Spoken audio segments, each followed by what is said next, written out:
1365-yili katta qo'shin to'plagan Ilyos Xo'ja Mo'rannahrga bostirib kiradi.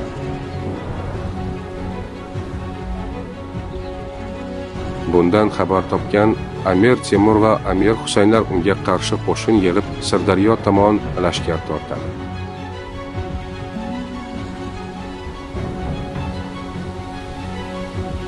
Ikki qo'shin hozirgi Toshkent va Chinoz orasida Sirdaryo daryosi bo'yida to'qnash keladi. Qo'shinning o'ng qanotida Amir Husayn, chap qanotida esa Amir Temur lashkari joylashdi.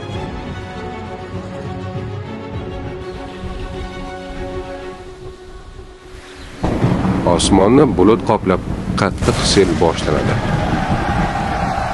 Natijada jang maydoni loylanib, Amir Temur va Amir Husayn qo'shini mushkul ahvolda qoladi.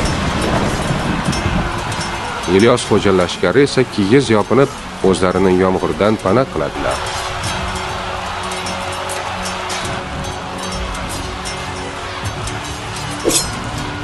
Qattiq yomg'irga qaramasdan, Amir Temur va Amir Husayn kuchlari Ilyos Xo'ja qo'shiniga zarba berib chekinishga majbur qilishadi. Chekinayotgan Ilyos Xo'ja to'satdan qo'shinlarini tartibga keltirib, qarshi hujumga o'tadi.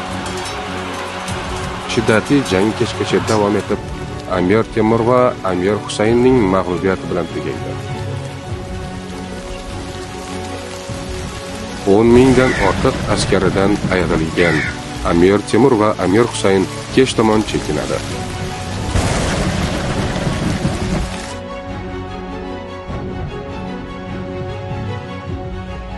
Bu g'alabadan keyin Ilyos Xo'ja hech qanday qarshilikka uchramay, Xo'jand va Jizzax shaharlarini egallab, Samarqand ustiga yurish qiladi.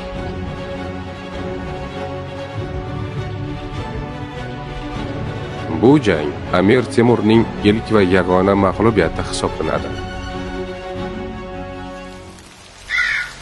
Loy jangi